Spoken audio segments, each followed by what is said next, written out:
The clock is ticking. Dot. Sequence 4. Dot. Asterisk asterisk. Maddie stopped into the daycare so she could pick up her daughter. It was a Friday afternoon. She and Trinity were scheduled to drive to Kafue for her sister's engagement dinner. However, Maddie wasn't looking forward to the dinner because she knew her family would use this moment to mock her for being unmarried at her age. At 34 and being the eldest of 4 girls, Maddie's family expected her to be married by now, but this wasn't the case because Maddie had been unable to trust any man with her heart following George's betrayal. However, 2 of her younger sisters, Claire and Vanessa, were both happily married, and now Christina, the youngest of the 4 sisters, was engaged to be married. Though this didn't bother Maddie, her mother would make a big issue out of it. She stood at the door of the classroom and smiled as she watched her daughter play with the other kids. "Trini, Mommy is here to pick you up," her teacher said, turning Trinity's attention to her mother. Trini stopped what she was doing and ran towards Maddie. Maddie bent down and picked her up in her arms. "Mama Bear," she kissed her forehead. "Hey Mommy. I missed you, baby. Did you have fun with your friends?" Maddie asked. "Yes," she responded. "And how was class?" "Amazing, I learned how to count." "Great." The teacher handed Maddie Trinity's bag. "Thank you," she smiled, and they walked out to the where she had parked her car. She loaded her daughter into the car seat and headed home. They were home in less than an hour. Maddie parked the car in her driveway. She got out of the car and opened the passenger door for Trinity to step out. As soon as Trinity stepped out, she ran inside the house, leaving her school bag behind. "Trini," Maddie yelled out as she entered her house. "What?" Trinity frowned at her. "You left your bag in the car. You couldn't carry it." "I had to carry my own bag." "But Mummy, that's mean."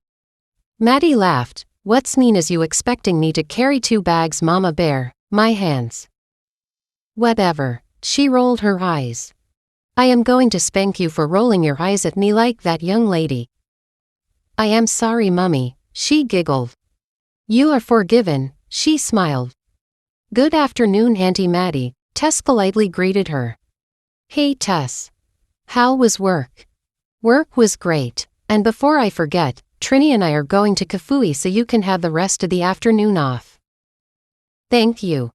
Yes, but we will be back tomorrow because I have a function on Sunday." "Okay. So help me pack some clothes for her, for tonight and tomorrow, plus anything else she will need while we are away." "All right. In the meantime, I need to quickly work on something." "Okay." Maddie walked into her bedroom. She stripped off her clothes and wrapped herself in a robe hanging on the back of the door and sat by her laptop responding to some emails regarding her work. Asterisk asterisk. 2 hours later, both Maddie and Trini were all dressed up and ready to go. Her mother had called earlier to remind her about the dinner. Even though deep down she didn't want to go, she knew her mother would skin her alive if she missed this event. "Baby, let's go." "Okay." She grabbed her 2 bags, walking from her room and snapping the door shut. She looked around the house to make sure all the windows were closed. Satisfied, they both walked out of the house. She locked the door and slipped the key into her purse. Tess had already left and would only be returning the next day. She walked to the car, unlocked the doors and placed the bags on one of the seats. Then she carried Trini and put in her car seat. She got into the driver's seat and quickly started the car. The drive to Kafue was filled with noise and laughter. Trini went on and on about school and her friends. Asterisk asterisk. They got to Kafue an hour later. When she parked her car in the parking lot, Maddie was nervous. She hadn't seen her mother and siblings for over a year now.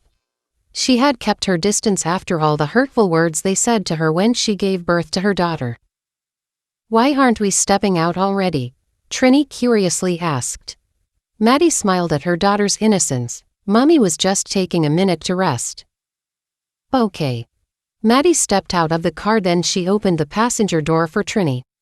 She carried their bags and they walked towards the front door. At the door, Maddie took a deep breath before she pushed it open. "Come baby," she said, leading Trinity into the living room where the whole family was gathered. Claire was the first one to spot her. See what the cat dragged in, she said.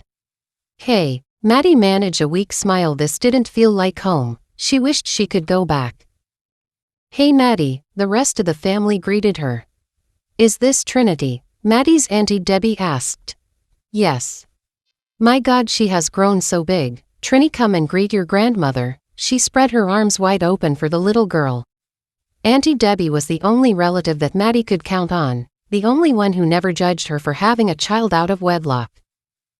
While all this was going on, Maddie's mother was quiet. She glanced at Trini, then back at Maddie. She wasn't happy that her daughter had come with Trini, even though she knew how she felt about the little girl. You came with her, were the first words she asked when she finally spoke up. Yes.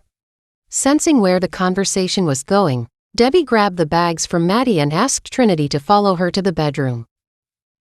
It's not like I don't love your daughter or anything, but people talk, you know. You should have left her home. Don't you have a maid or something?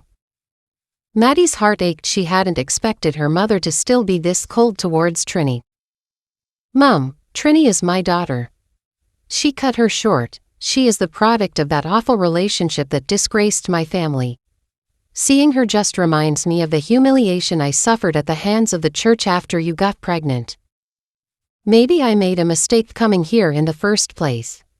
It's your sister's engagement dinner. You owe her your presents. But the girl. Mother, Claire called out. What? It's okay, please don't start arguing, lest you spoil Christina's night. The girl is already here. We can't send her back. Just pretend as if she is invisible like you have always done. Maddie shook her head. Coming here was a bad mistake. Maybe we should leave, she said. Her voice cracked as her eyes glistened with tears. It hasn't come to that now, Vanessa said. Maddie didn't respond. She stormed out of the room and marched to the bedroom. Trini, get your bag. We are going back home. *****.